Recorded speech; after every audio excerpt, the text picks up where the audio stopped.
Donc, hello, bonjour. Thank you for joining us. My name is Suzy Poisson, and I will be your moderator today. The Honorable Lawrence Macaulay, Minister of Veterans Affairs, will introduce the Honorable Marie-Claude Bibeau, Minister of Agriculture and Agri-Food, who will provide remarks.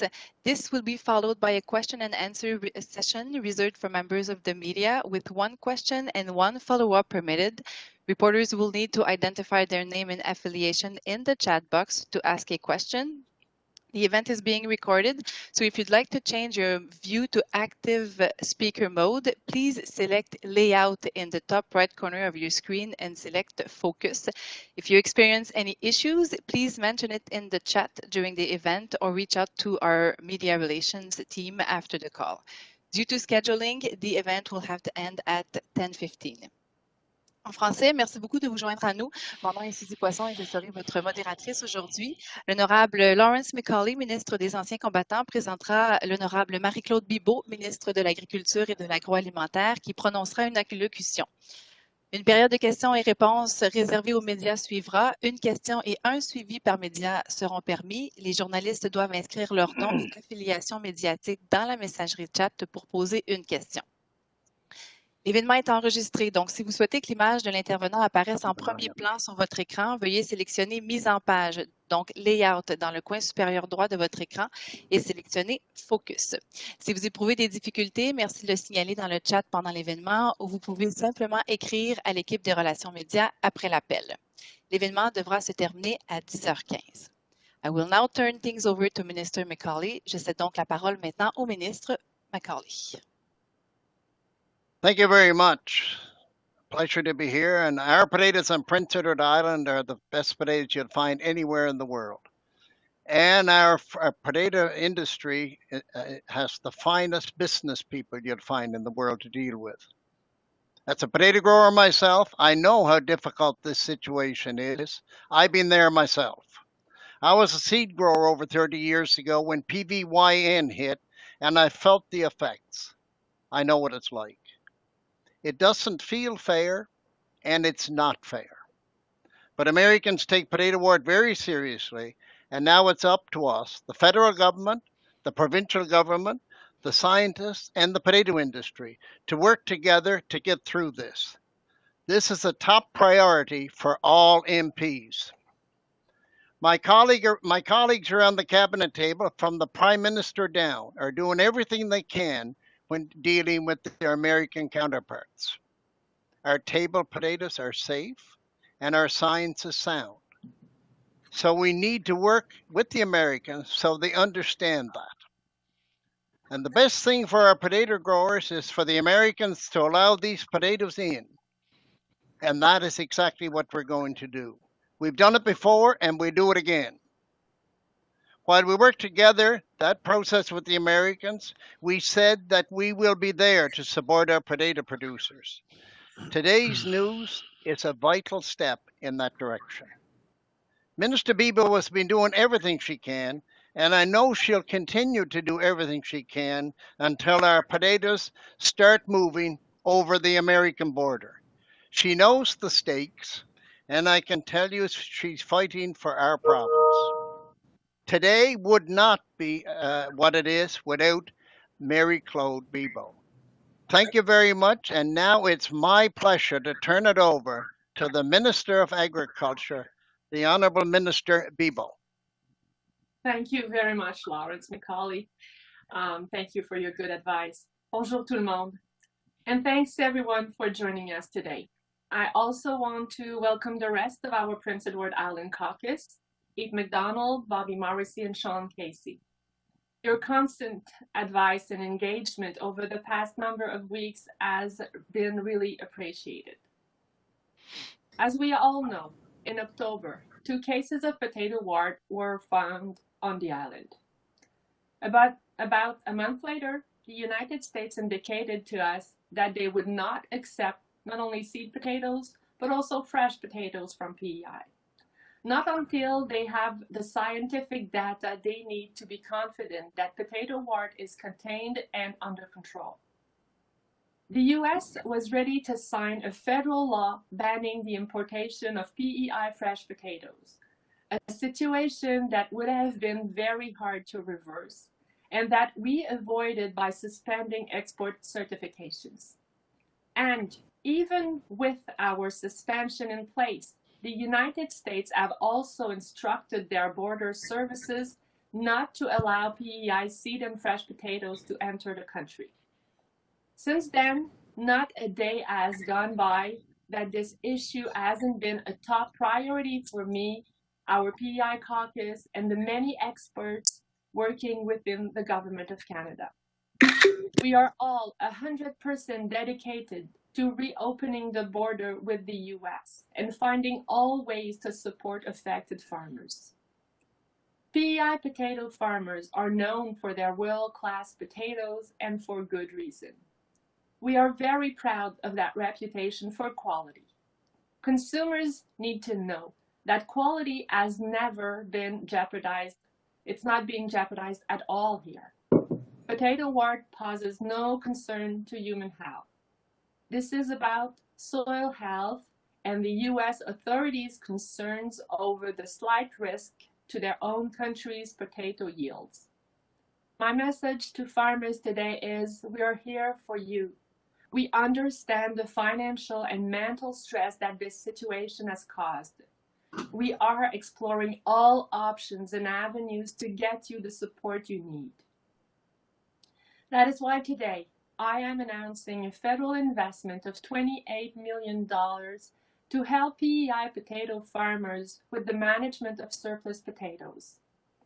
Besides facilitating additional processing, this funding will be used to support the diversion of surplus potatoes by redirecting surplus potatoes to food banks and other food aid organizations and supporting the environmentally sound disposal of surplus potatoes. Funding will also help producers diversify markets and develop long-term strategies to manage future challenges. My officials will work with the P.E.I. potato board. My officials will work with the P.E.I. Potato Board, national food bank organizations, the province, and other stakeholder groups to deliver this funding rapidly. We brought together this emergency support quickly because we know farmers need answers about what they should do with their surplus product. And we understand any necessary disposal must be done during the cold season. Notre gouvernement reconnaît l'importance des pommes de terre pour l'économie et l'identité de l'île du Prince-Édouard. Nous sommes conscients de l'ampleur des défis liés à la fermeture de la frontière américaine au commerce de pommes de terre fraîches. Et nous sommes fermement engagés à appuyer les productrices et producteurs pendant cette période difficile. Aujourd'hui, j'annonce un investissement de 28 millions de dollars pour aider les productrices et les producteurs de pommes de terre à redistribuer et disposer de leur surplus, en les acheminant vers les banques alimentaires et autres organismes de sécurité alimentaire et en disposant de ces pommes de terre en surplus de façon éco-responsable, en plus de faciliter aussi ou d'augmenter les quantités vendues à des transformateurs agroalimentaires. Le financement vise aussi à diversifier les marchés et à élaborer des stratégies à long terme pour le commerce de pommes de terre. Il est aussi important de rappeler que les agriculteurs ont également accès à une série de programmes de gestion de risque, notamment pour compenser en partie leurs pertes de récolte ou de revenus. De plus, afin que plus de producteurs puissent bénéficier du programme Agri-stabilité, nous avons prolongé la date d'adhésion au 31 mars 2022 et augmenté les paiements provisoires jusqu'à 75%. Financement agricole Canada fait aussi preuve d'une grande flexibilité pour accommoder ses clients. Farmers also have access to a suite of business risk management programs.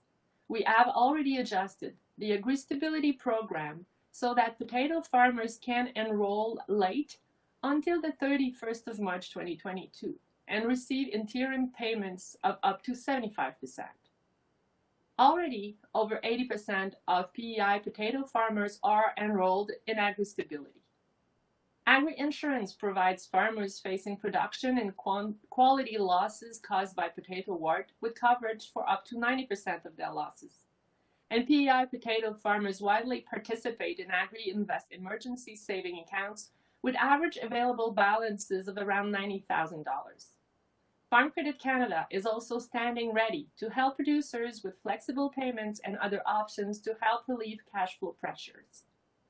The $28 million I am announcing today adds to this important safety net of financial support. If we are going to get this urgent support flowing as soon as we possibly can, we absolutely need to keep working together. The federal government, the province, the industry, everyone united in our goal to support our farmers in their time of need. Our government will keep pushing a Team Canada approach to help our farmers and fix this issue. The fact is, the U.S. will not accept shipments of fresh potatoes until they have the scientific reassurances they need. We all have a role to play to provide those reassurances. The province and the industry must work collaboratively on what they can achieve with their own roles and responsibilities. The most important forum for collaboration right now is our Industry Government Potato Working Group. Working together, we can develop a strengthened plant health management plan needed to reassure the Americans and get this trade back on track. To that end, I would also like to inform you that I have brought in Mr. Fred Gorel to be the new co-chair of the Potato Working Group. Mr. Gorel is very well known within the sector and comes with years of experience as a former Assistant Deputy Minister of Agriculture and Agri-Food Canada and leader of our Market Access Secretariat. I have also asked Mr. Gorel to lead a special subcommittee to work just with the potato farmers. We continue to stand by the science, and we continue to stand firm on our position that based on that science, the trade of P.E.I.'s world-class potatoes is safe when appropriate risk mitigation measures are in place.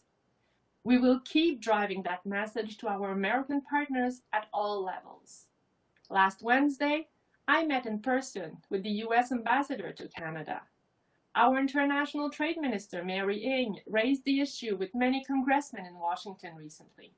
Prime Minister Trudeau raised it with President Biden and me with Secretary Vilsack numerous times. And there have been many other high-level engagements with senior U.S. officials. CFIA is working as fast as possible on soil sampling and testing. They are providing the results to the U.S. in real time as they become available. And they are working with the provinces and industry to get the scientific evidence to the U.S. as soon as possible. To repeat, my message to you today is this. Our government is bound and determined to resolve this situation. Everyone from the Prime Minister to myself, to my cabinet colleagues, to our MPs here on the island, to our ambassador, our officials, everyone is fully engaged and focused on a single goal, to restore the trade of fresh P.E.I. potatoes with the United States. I know that none of this can happen quickly enough for our producers. We are committed to taking down every barrier one by one in a systematic and sustainable manner. I know the generations of pride and dedication that go into every bag of P.E.I. potatoes, and I know the significant contribution that P.E.I. potatoes make to the economy on the island. Thank you. Merci. I'm ready to take your questions now. Thank you very much, Minister Bibeau. Merci beaucoup, Madame la Ministre. We will now proceed to the question and answer session. On va maintenant passer à la période de questions et réponses. A reminder that this virtual question and answer session is reserved for members of the media. Reporters will need to identify their name and affiliation in the chat box to ask a question. And one question and one follow-up will be permitted. If you experience any issues, please mention it in the chat during the event or reach out to the media relations team after the call. Alors, je vous rappelle que cette période de questions et réponses est réservée aux médias. Les journalistes doivent inscrire leur nom et affiliation médiatique dans la messagerie chat pour poser une question. Une question et un suivi par média seront permis. Et si vous éprouvez des difficultés, merci de le signaler dans le chat pendant l'événement ou vous pouvez tout simplement écrire à l'équipe des relations médias après l'appel. Madame la ministre, nous avons une première question de Julien Lecacheur de Radio-Canada. Monsieur Lecacheur, à vous la parole. Bonjour Madame Bibeau. Madame la ministre, je voudrais vous demander aujourd'hui, vous annoncez 28 millions de dollars pour aider les producteurs de pommes de terre de l'île du Prince-Édouard pour diversifier leur économie, pour aussi pouvoir délivrer ou du moins donner leurs pommes de terre, leur production à certaines banques alimentaires, notamment au Canada. Est-ce que vous vous sentez obligé de donner cet argent parce que vous sentez que ça ne va pas arriver demain, la réouverture de la frontière vers les États-Unis, ça va prendre du temps, donc cet argent est nécessaire pour combler le manque? Oui, je crois que la réouverture de la frontière va pouvoir se faire par étapes. Par exemple, on essaie de réouvrir le marché de Porto Rico dans un premier temps, qui est une île, donc qui ne présente pas le même niveau de risque pour la contamination du sol. Aux États-Unis, on veut réouvrir le marché de la pomme de terre fraîche destinée à la table ou à la transformation en démontrant que nos mesures phytosanitaires sont solides et que l'exportation de ces pommes de terre qui sont bien lavées avant d'être envoyées ne présente pas de risque pour le sol américain. Et on sait que toutes les analyses qui sont en cours au niveau de la qualité du sol, justement, qui doivent être poursuivies par l'Agence d'inspection des aliments, vont prendre plus de temps. Et là, on pense plus à la pomme de terre de semence. Donc, on met vraiment tous nos efforts pour réouvrir le marché. On pense que ça va se faire en différentes étapes sur un certain échéancier. Mais on comprend aussi que pour disposer des pommes de terre qui sont en surplus en ce moment, c'est un travail qui doit être fait pendant la période froide, même très froide. Alors, c'est pour ça qu'on a cet argent dans un format plutôt d'urgence qui est mis à disposition en ce moment pour tenter de rediriger le plus de pommes de terre possible vers les banques alimentaires, par exemple, ou vers d'autres marchés, ou vers plus de transformation, mais aussi de l'argent pour permettre la destruction des pommes de terre pendant la période froide. Madame Bibeau, vous parliez justement des études qui sont actuellement effectuées par l'Agence canadienne des aliments. Je m'excuse pour l'erreur dans la prononciation des termes.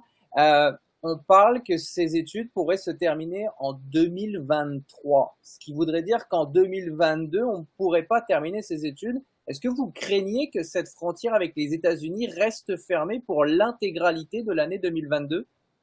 J'ai confiance qu'en travaillant en collaboration avec l'industrie et la province, on va pouvoir renforcer nos mesures phytosanitaires et démontrer que notre plan est très solide et que l'exportation des pommes de terre fraîches peut être faite de façon tout à fait sécuritaire. Alors, c'est vraiment, on mise sur la réouverture plus rapide du marché des pommes de terre fraîches.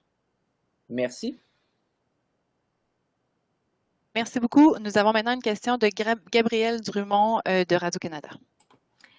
Bonjour à tout le monde. Ma question, c'est pour la ministre Bibeau.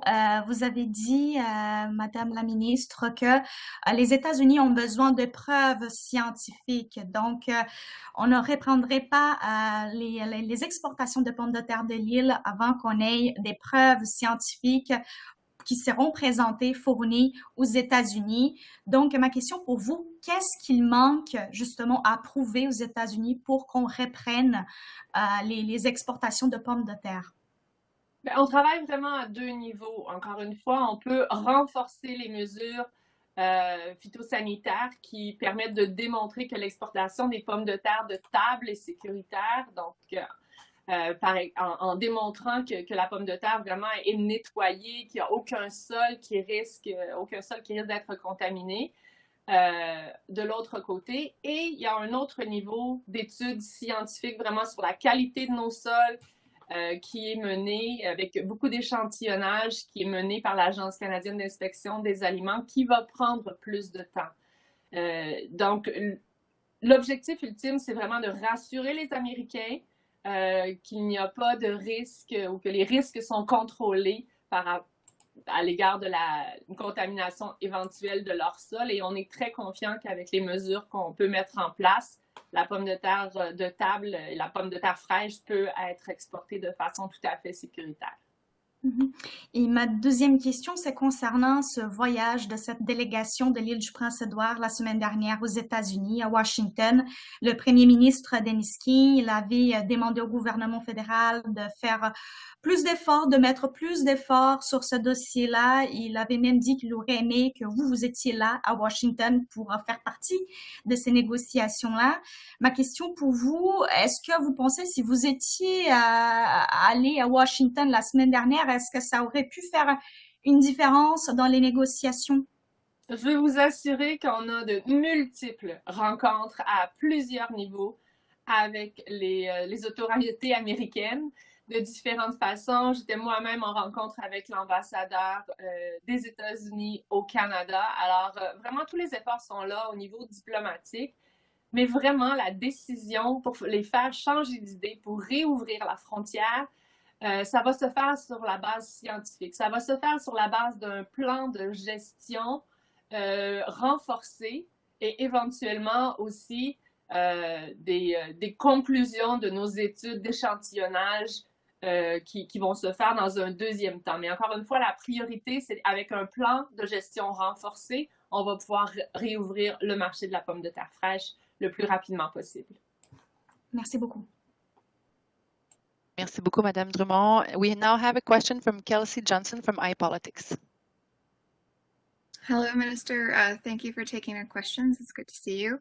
My first question is, in your list of supports that you had listed for P.E.I. potato farmers, the one program that hasn't been mentioned is agri-recovery. Given that CFIA is thinking that their investigation is going to take until 2023 to complete, have you gotten a request from Prince Edward Island for an agri-recovery program to help potato farmers weather this trade dispute? No, we have not got a request for agri-recovery, and you will remember that agri-stability is really there to support farmers when they face a significant loss in revenues, and agri-recovery is there when they face a significant increase in exceptional costs. And this is why we don't necessarily see agri-recovery as being a significant tool for the time being. It's still, we are obviously open to have these discussions, but this is not what we're not facing exceptional costs right now to trigger agri-recovery. Okay, and my second question is, given that CFIA is saying that it's going to take till 2023 to collect the necessary data to satisfy the Americans, my question is, why was this data not collected as part of the existing mitigation program? And what is the data that the Americans are looking for if we already had a mitigation program in place? We have never stopped gathering data and making, samples and these investigations. But every time there's a new detection, it raises the level of questions. And this is why that we have to do more. And these sampling and analysis takes time. But I want to make the difference between, we can strengthen our management plan, working together with the industry and with the province and us at the federal level. I'm confident that working together, we can strengthen our management plan and reassure the Americans that we have all the measures in place to export fresh potatoes in a safe manner for their soil. So this is why I'm confident that we will find a way to reopen the market for fresh potatoes. All this sampling and soil analysis and everything have to be done, and it will last longer. Science take longer, and it also referred to seed potatoes. So this is why we have to work on every front, and then we have to work very collaboratively to be able to reopen the market of fresh potatoes to start with. Okay, thank you very much. Thank you very much. We now have a question from Danielle Edwards from the Canadian Press. Hi, good morning, Minister. I just have a quick question just to kind of go off of Ms. Johnson's questions previously. But what exactly are American officials looking for from P.E.I. farmers and then from Canada when it comes to being able to reopen the border? Well, they want to be reassured that we have all the information and that we take all the measures possible to control the fungus on the territory, but also that we put in place the appropriate mitigation measures, the appropriate measures, phytosanitary measures, to be sure that fresh potatoes being exported to the US are clean. I mean that they do not present a risk of soil contamination. So this is why we have to work on the management of our territory and you know, learn everything and know and share information about the quality of the soil and the presence of the fungus and our capacity to control this, but also on phytosanitary measures around fresh potatoes being exported. Okay, thank you very much. Thank you very much. So we have a question now from Stu from The Guardian. Hi, Minister. Thank you for taking the questions. I'm going to sort of pose a question, I guess, that was posed by the Finance Minister of Prince Edward Island on Friday when she was speaking to a number of representatives from the CFIA. And the question was about the order to put an export halt, a federal order, a Canadian federal order to put the export halt. And, you know, did that keep the Canada from essentially pursuing the option of trade litigation? A number of farmers, of course, are saying that, you know, these fields, they were under surveillance already, so there was no way that these potatoes were going to be exported. So I guess why, you know, was that option considered, any kind of trade litigation? And if it wasn't pursued, why not? Every options are considered. So I will start by clarifying maybe the different level of decision that have been taken. So the decision that we as Canada have taken, which I believe is the responsible one, is to ban the export of seed potatoes from the island to other provinces and to other countries, because with these two new more detections, we have to, you know, make more analysis. But what we have been saying out loud is that fresh potatoes can be exported to other provinces and to other countries with the right mitigation measures in place. So this is our Canadian message. Fresh potatoes can be exported safely. But we had a partner, the Americans, who were not, you know, satisfied with this decision, and they were they had made the decision to go with a federal order, so putting this into the law of banning P.E.I. seed and fresh potatoes. We did not want the Americans to go forward with a federal ban, because a federal order, because it would have been extremely hard to reverse. So we said, please don't do that. We will suspend the emission of export permits while we pursue our discussions to, you know, make the demonstration that these potatoes are safe for export. So this is why we first suspended our certificate, export certificate. But even with our own suspension, they not proceed with a federal order, but they did give the direction to their border services not to allow any P.E.I. potatoes to enter into the United States. So it's really an American ban, but at least it's not built into a law. It's a suspension while we have discussions. And we are pursuing the discussions to strengthen our management plan and also deepen our scientific analysis of the soil and everything. About trade litigation, of course we looked at it, but the situation is that even here, I mean, they have a scientific ground to suspend the import of potatoes coming from a region affected by potato wart. we do not agree on the level of the tolerance to risk. We don't understand, we don't have the same level of tolerance to risk. This is why they are suspending while we say it's safe, and this is the discussions we need to have. But on a pure trading front,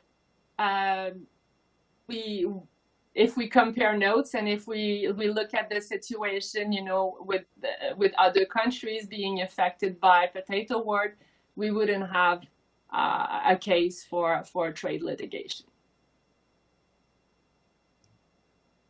Okay, thank you very much. I wonder if you could talk. I mean, it sort of seems that this, you know, this trade halt it's going to last for quite a while, based on what we know today. So I'm wondering if you can tell me a little bit more about the eligibility requirements of the $28 million fund for processing, for sending potatoes to food banks, diversifying. Who will be administering it? Is it the P.E.I. Potato Board, and just how people can apply?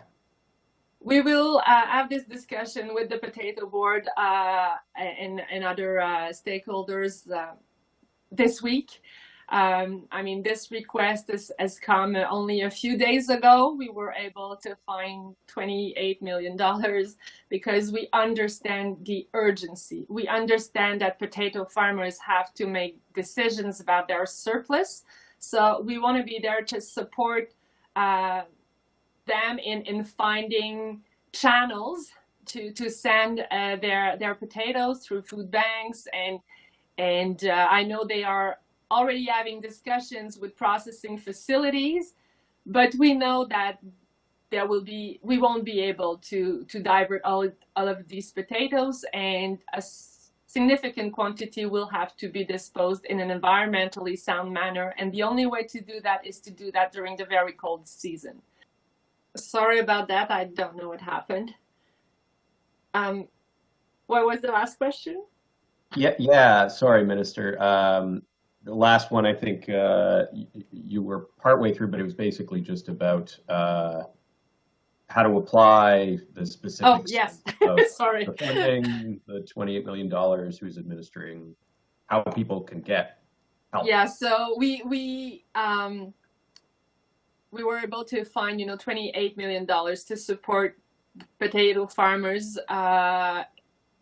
putting in place, the right measures. Well, first trying to divert as much potatoes as possible to food banks. And I know that they are already working on trying to sending more to processing facilities. But we also know that they have to dispose of surplus potatoes during the very cold season. So this is why we have put this emergency program, not even program, but I mean fund in place. And we will see with the Potato Board, with our partners, what's the best use we can make of this money and what will be the criteria, but it's not completed yet. Merci beaucoup. Thank you very much. We now have a question from Brian Higgins from the CBC Prince Edward Island. Oh, we do not hear you. You're still on mute, I think. Yes. How's that? Yes. Perfect. Okay. Is it, given the fact that it'll take till 2023 to collect the scientific data, is that a reasonable expectation of how long this export ban may last? We are really doing everything possible to reassure the Americans, working with the industry, working with the province together. We can strengthen our management plan. We can strengthen the phytosanitary measures in place to reassure them on fresh potatoes that can be exported in a very safe manner with very negligible risks. So this, I believe, is a discussion that, well, it's definitely taking place now, but I mean, we can strengthen the plan to reassure them, and we're doing that. Our hope is to reopen the market of fresh potatoes as soon as possible, while the work on the scientific ground and the quality of the soil and the containment of the fungus definitely have to be done, and CFI is doubling down on sampling and analysis and everything. But I'm very hopeful that, you know, if we strengthen the plan together, we will be able to reassure the Americans before the scientific analysis are all being done. Follow-up question. With the $28 million announcement today, it's for distribution to food banks, to develop new markets, sanitary disposal. How do you see the $28 million kind of breaking down between those three general categories, if I have the categories correct? And more importantly, what percentage of the crop do you think will end up being disposed? This is a discussion that we have to have with the industry this week. It's a bit too early for me to respond to this question. We have now time for one last question from Yann Petry from the Island Farmer.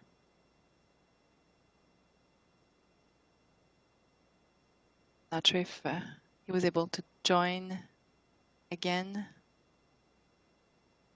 Yann, are you there? So we'll reach out to him instead. Donc, c'est ce qui termine cette conférence de presse. This is what ends the press conference. Thank you very much for joining us today. Merci beaucoup de vous être joints à nous aujourd'hui. Merci beaucoup et bonne journée.